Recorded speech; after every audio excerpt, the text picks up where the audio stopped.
Bismillahirrahmanirrahim. Assalamualaikum warahmatullahi wabarakatuh. Pertama-tama saya perkenalkan diri, nama saya Siti Nurrohmah, NIM 19174022297. Di sini pada pertemuan kali ini kita akan membahas mengenai sejarah perkembangan Islam di Nusantara. Selanjutnya saya akan menjelaskan pada slide kedua tema bab apa saja sih yang akan kita bahas untuk selanjutnya. Jadi untuk kali ini ada 3 pembahasan utama yang akan kita bahas, yaitu masuknya Islam ke Nusantara, strategi dakwah Islam di Nusantara, dan perkembangan dakwah Islam di Nusantara. Yang pertama kita akan membahas mengenai masuknya Islam ke Nusantara. Oke, kita masuk ke slide ini, yaitu teori masuknya Islam. Ada 3 teori utama, yaitu Gujarat, ini petanya Persia, dan Mekah. Teori Gujarat datang melalui Selat Malaka dan menjalin kontak dengan orang-orang lokal di bagian barat Nusantara yang kemudian melahirkan Kesultanan Samudra Pasai sebagai kerajaan Islam pertama di Indonesia. Salah satu bukti yang mendukung teori ini adalah ditemukannya makam Malik As-Saleh dengan angka 1297. Nama asli Malik As-Saleh sebelum masuk Islam adalah Marasilu.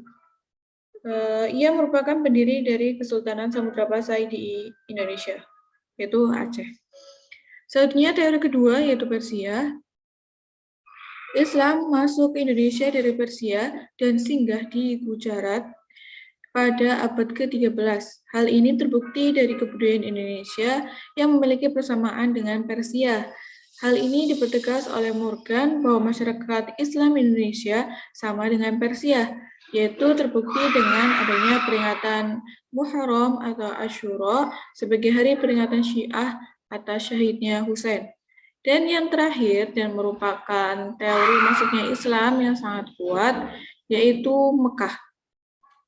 Teori ini dikemukakan oleh Hamka yang beliau menemukan naskah kuno dari Cina yang menyebutkan bahwa sekelompok bangsa Arab telah bermukim di kawasan Nusantara, yaitu di pantai barat Sumatera pada 625 Masehi. Di kawasan yang pernah dikuasai oleh Kerajaan Sriwijaya ini juga ditemukan nisan kuno yang bertuliskan Syekh Rukunuddin yang wafat pada 672 Masehi. Kita akan menjelaskan lebih lanjut mengenai teori Mekah. Bukti pendukung yang membuat bahwa teori Mekah ini lebih kuat daripada teori Gujarat dan teori Persia adalah ada 4, yaitu teori dagang, teori perkampungan Arab, dan penemuan makam, serta mu'alafnya raja. Yang pertama adalah jalur dagang. Bisa kita lihat dalam peta bahwa begitu rumitnya jalur dagang dari sebelah kiri yaitu wilayah Arab, sebelah atas itu wilayah Cina, dan sini yaitu wilayah Indonesia sendiri, bahwa jalur ini begitu padatnya, yang di garis biru ya, yaitu terjadi kontak dengan dagang antara Cina, Nusantara, dan dunia Arab. Hal ini dikemukakan oleh Peter Bellwood dalam Reader in Archaeology serta pendapat dari J.R. Tibbets. Dan yang kedua yaitu penemuan makam. Ada 2, yaitu makam Fatimah binti Maimun di Gresik dan makam yang bertuliskan Syekh Rukunuddin di kompleks pemakaman Mahligai Barus.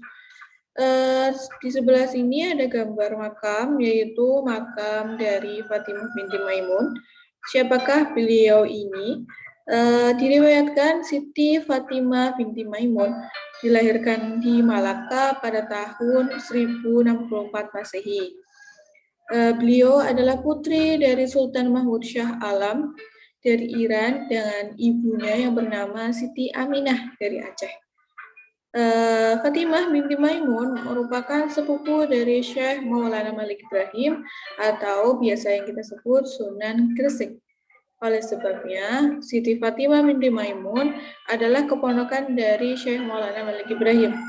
Dalam perjalanan hidupnya, beliau adalah seorang penyebar agama Islam di Pulau Jawa, yang kala itu di tempatnya saat ini, makamnya ini, merupakan penduduk yang belum mengenal tentang agama Islam. Yang ketiga adalah perkampungan Arab. Perkampungan Arab di sini ditemukan di Barus, pesisir barat Sumatera pada abad ke-7 Masehi. Kota Barus ini menghasilkan banyak sekali rempah-rempah.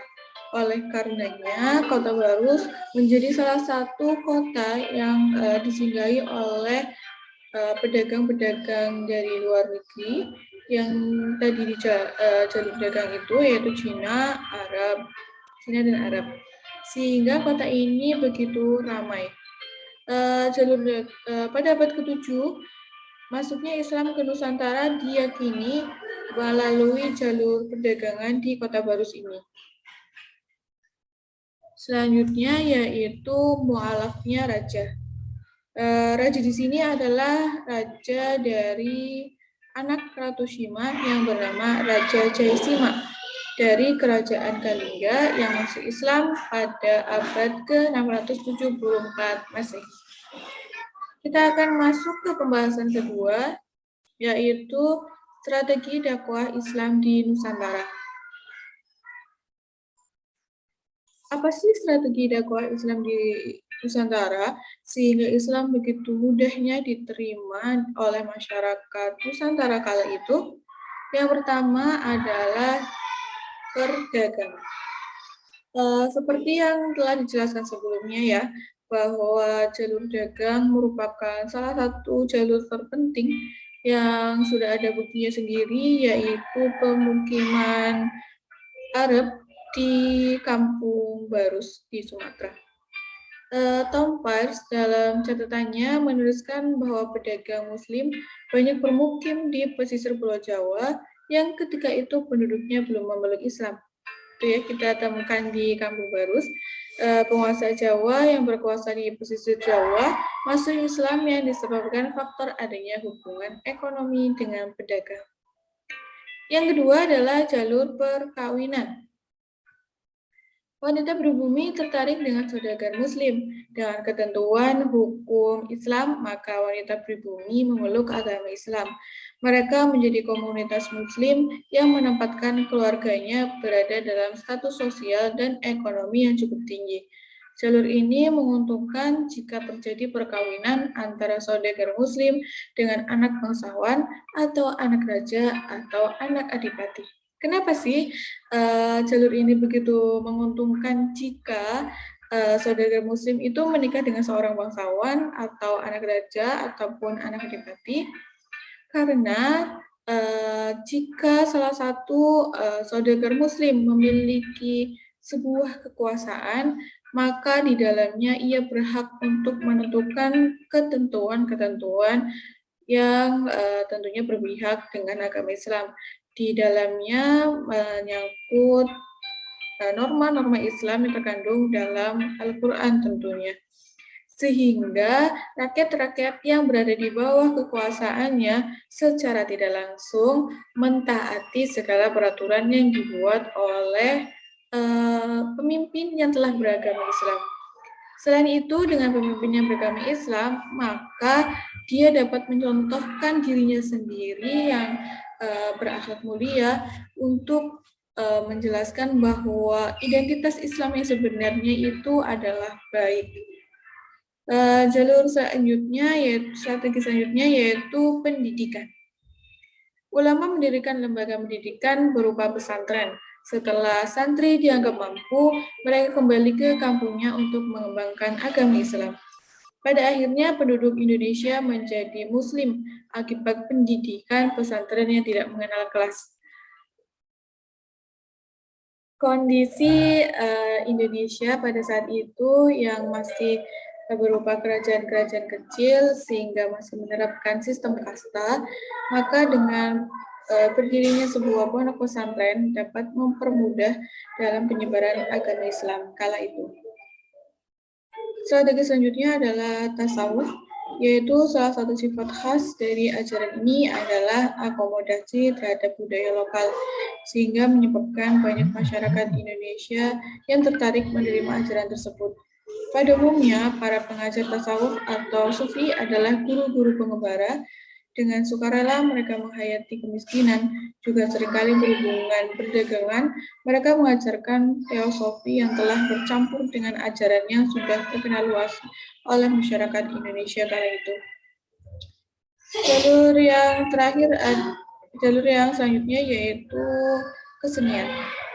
Saluran Islamisasi melalui kesenian yang paling terkenal adalah melalui pertunjukan wayang. Selain wayang, media yang dipergunakan dalam penyebaran Islam di Indonesia adalah seni bangunan, seni pahat atau seni ukir, seni tari, seni musik, dan seni sastra. Nusantara merupakan negara dengan kebudayaan yang sangat beragam. Sehingga dari kebudayaan ini Islam dapat dengan mudah masuk ke dalam masyarakat itu sendiri. Kebudayaan yang menjadi makanan sehari-hari Indonesia kala itu dapat dengan mudah diterima dengan disusupi oleh ajaran-ajaran Islam. Contohnya saja wayang. Wayang kulit yang berkembang saat itu menceritakan mengenai kisah-kisah pewayangan Jawa yang di dalamnya disisipi oleh nilai-nilai agama. Jalur yang terakhir adalah politik.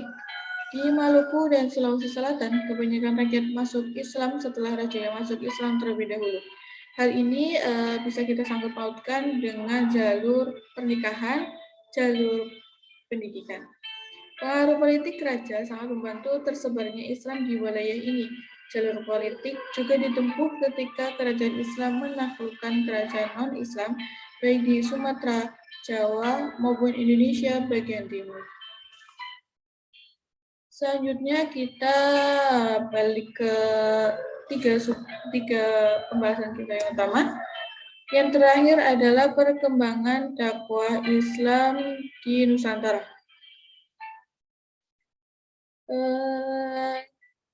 Ini adalah peta Nusantara ya.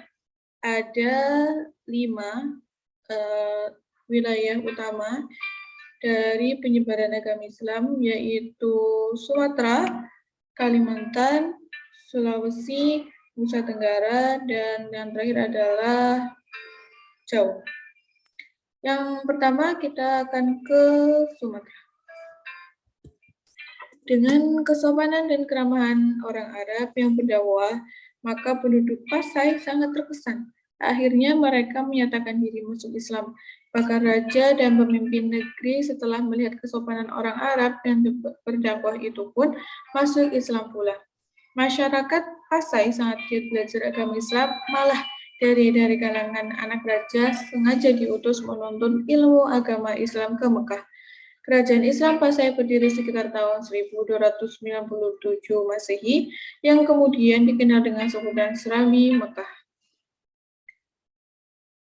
Selanjutnya kita akan ke Pulau Kalimantan. Perkembangan Islam di Kalimantan, pembawa agama Islam Kalimantan adalah para pedagang bangsa Arab dan para mubalik dari Pulau Jawa. Perkembangan agama Islam di Kalimantan Selatan sangat pesat dan mencapai puncaknya setelah Majapahit runtuh tahun 1478 Masehi. Daerah lainnya di Kalimantan yang dimasuki agama Islam adalah Kalimantan Barat. Pembawa agama Islam ke daerah Kalimantan Barat adalah para pedagang dari Johor, Malaysia, serta ulama dari Mubalik, Palembang, Sumatera Selatan.